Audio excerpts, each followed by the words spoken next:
The mysterious guest? It was a dark, chilly November evening. The kind of night where the wind howls through the trees, making the branches dance like eerie shadows. I was sitting in my study, the dim glow of my desk lamp flickering slightly as I leafed through an old, dusty book. The silence in my home was only interrupted by the occasional creak of the wooden floorboards and the distant hum of the wind outside. Then, suddenly, the doorbell rang. I froze for a moment, surprised. Who could be visiting at this hour?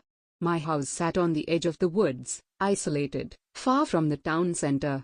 Few visitors ever came by, especially not this late. The bell rang again, this time, louder and more urgent. I hesitated for a moment before getting up and heading to the door. As I approached, I felt a strange sense of unease wash over me.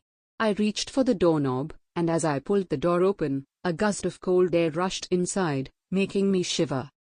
Standing in the doorway was Amar, imposing.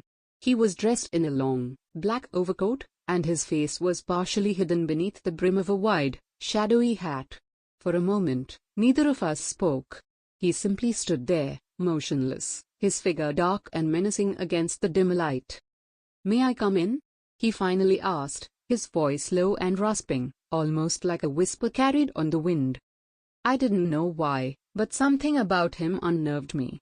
Yet, at the same time, there was something about him that piqued my curiosity. Without thinking too much, I nodded and stepped aside, allowing him to enter. The moment he crossed the threshold, the air in the room seemed to grow colder. He moved slowly, deliberately, and sat in the armchair across from mine. I followed him, sitting back down, feeling a chill creeping into my bones. For a long while, he didn't speak. He simply stared at me, his eyes glinting from beneath the shadow of his hat. Finally, he broke the silence. "You've been looking for answers," he said. His voice was calm, but there was an edge to it, a sense of finality. "What do you mean?" I asked, frowning. I had no idea what he was talking about. He leaned forward, resting his hands on his knees. "You've been searching for the truth, haven't you? The truth about the house, about the disappearances." My heart skipped a beat. I had never told anyone about the strange occurrences in the neighborhood, the missing people, the unexplained events. I hadn't even fully admitted to myself that something was wrong, but deep down, I had always suspected. "How do you know about that?" I whispered. The man didn't answer. Instead, he reached inside his coat and pulled out a small, leather-bound book. It was old, the edges worn and frayed, the leather cracked from age. He placed it on the table between us and slid it toward me. "Everything you want to know is in this book," he said softly. "But be careful. Once you open it, you cannot undo what you learn." I stared at, my hand hovering over it. Something about it felt wrong, sinister, even. But at the same time, I couldn't resist the pull of curiosity. My fingers brushed the leather cover, and a shiver ran down my spine. The man watched me closely, his gaze never wavering. His presence filled the room, dark and foreboding. "Go ahead," he whispered. "Open it." I hesitated for only a moment longer before finally giving in. I opened the book. As soon as the pages parted, the room seemed to grow darker. The faint hum of electricity from the lamp disappeared, and the air became heavy, almost suffocating. The temperature dropped further, and I could see my breath in front of me. The pages of the book were filled with names, hundreds, maybe thousands of them. Some of the names I recognized, others I didn't. But one thing was clear, they were all people who had disappeared. Every last one of them. And then, at the very bottom of the last page, I saw my own name. My heart pounded in my chest, and my hands began to tremble. I looked up at the man, panic rising in my throat. "What is this?" I asked, my voice barely more than a whisper. The man stood up slowly, towering over me.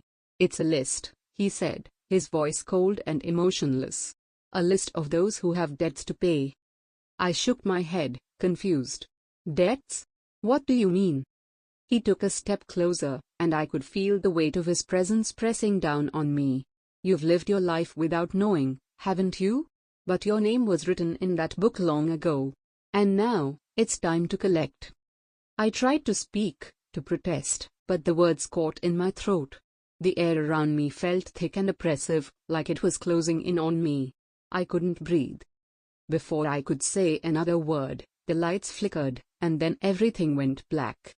When I opened my eyes, the man was gone. The room was empty, except for the book that still lay open on the table, my name staring back at me, haunting and inescapable. For days, I tried to forget what had happened. I told myself it was a dream, a figment of my imagination. But then, the disappearances started again, people from the town, vanishing without a trace. And I knew, deep down, that it was all connected to the book. The list was growing, and soon, my time would come. The storyteller paused, letting the eerie silence hang in the air. The audience, who had been holding their breath, finally exhaled, a collective shiver running through the room. The man on stage looked around, his voice dropping to a low whisper as he delivered the final warning. If you ever meet a man in a black coat, carrying a small, leather-bound book, don't stop. Don't talk to him. Just run. Run as fast as you can, and never look back. He stepped away from the microphone, leaving the room in a heavy, unsettling quiet. The clock on the wall ticked softly, the only sound in the now dark and silent space.